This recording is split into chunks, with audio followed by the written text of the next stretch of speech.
So I was listening to some music recently, as one does.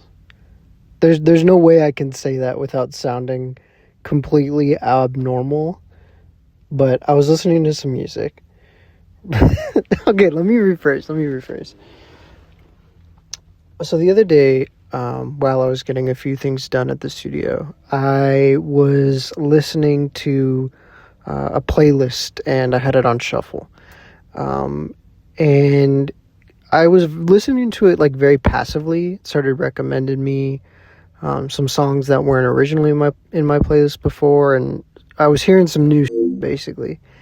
And one lyric that kind of caught my eye was "Diamonds make pressure" or something like that. I'm paraphrasing, but the sentiment of like diamonds are created from pressure, right?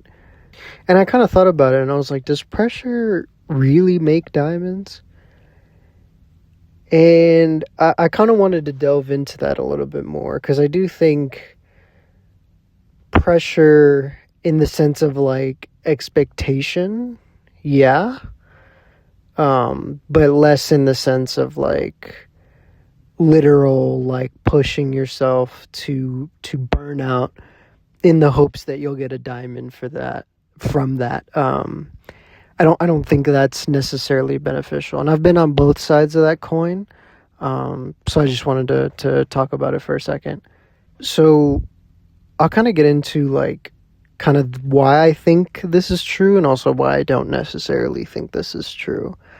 I'll kind of start with why I don't think this is true necessarily. And I think it depends on the lens that you're kind of coming at it through. And I think it really doesn't work when you are putting like 110% of your energy into something that inherently like you're pushing yourself to beyond like a limit to the point of failure. Like, I don't think that's productive, and it's also not a method of operating that you can sort of learn from and that you can kind of help kind of shape a diamond, if that makes sense. Like, just because you're putting an enormous amount of pressure, and whether it's like mental on yourself or whether it's the expectation that you've sort of created in like a client setting or a friend or family setting, I don't think those expectations inherently help your cause. And I think more and more and more of that buildup just is inherently just going to be the catalyst for why you don't succeed, in my opinion. Because a lot of times I think if you've gone through burnout before, you'll understand the sentiment that I'm trying to get at. But it's hard to like kind of bounce back from that. It's hard to bounce back from like complete exertion back to sort of I guess you could say like 100%, right? That's like a really difficult thing to bounce back from. And if you keep, all right, I'm going to push for, like in my case, like I remember really, really early in my career, I would really push for like, okay, I want to try to start working on these sorts of things, and I'm going to try this sort of lighting, and I'm going to do da da da da da da da. Realistically, I wasn't at a point in my career where that sort of thing was inherently possible, just because I wasn't, attracting those sorts of budgets where I'd experiment a little bit more. Like at that point, I purely just had to work with what I worked with. And it put a lot of pressure because I would talk to, the director, or in a lot of cases, like early on I was doing music videos, I'll talk to the label and be like, yeah, we can do da da da da da da. And then creating that crazy expectation just puts an inherent amount of stress and pressure on you that isn't helping you necessarily to kind of get to the thing that you want to get to, because now you have people breathing down your neck. You sort of have this like surveillance that I don't think is productive to just your mental, because you're going to be so emotionally invested in a way that you otherwise wouldn't be. And that just creates like a really, really, really quick way to burn out, at least in my experience. So that's sort of why I don't think this sentiment is necessarily true. Um, but again, there's another coin to this, right? Because I started off believing that like, nah, this doesn't make sense. Even like drafting this sort of thought for this particular video, I was like, yeah, this is kind of where it's going to end. But then I thought about it some more. I meditated on it.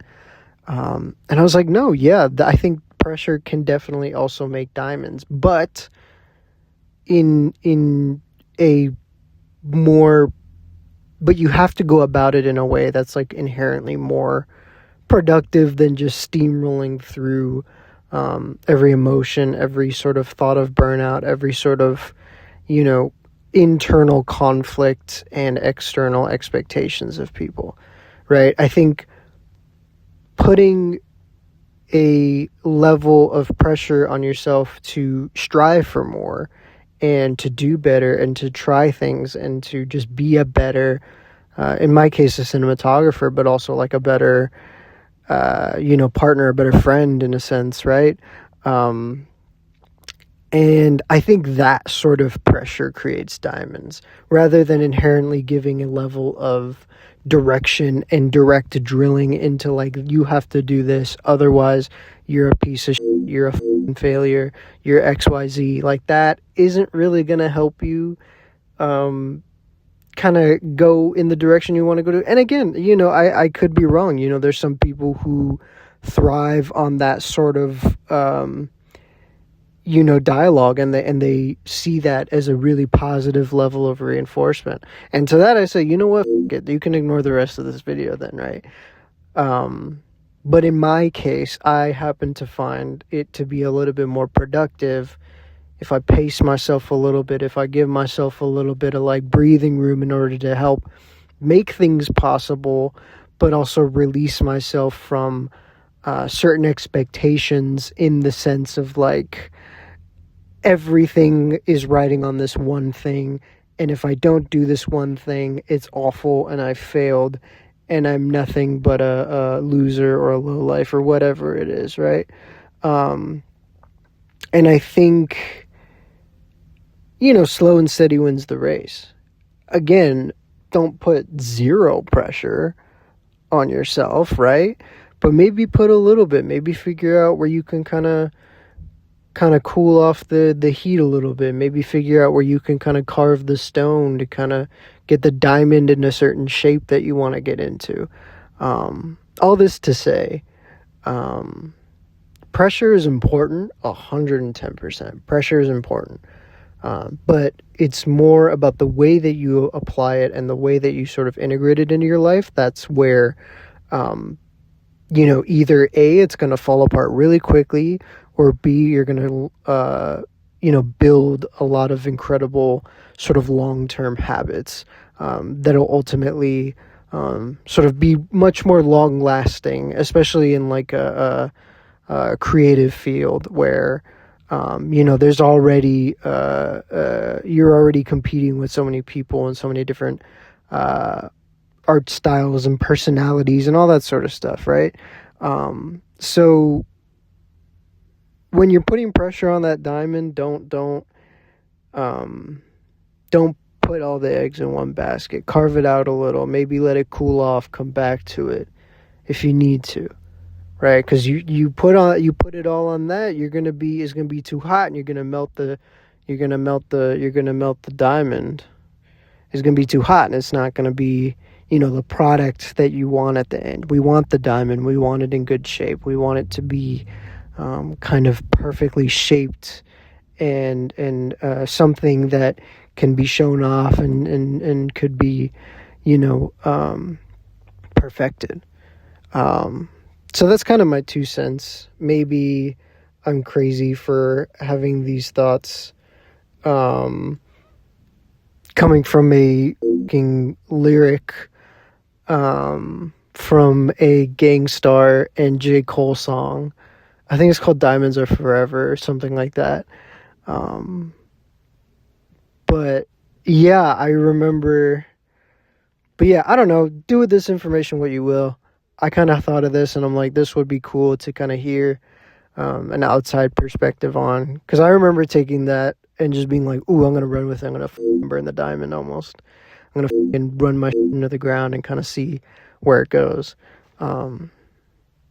Yeah, just pace yourself. You'll be all right. I promise. You know, slow and steady wins the race. You want a long career, not a fast career, right? You want to enjoy it. So ease up.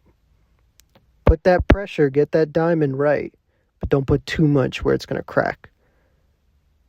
I'll see you in the next one. Peace.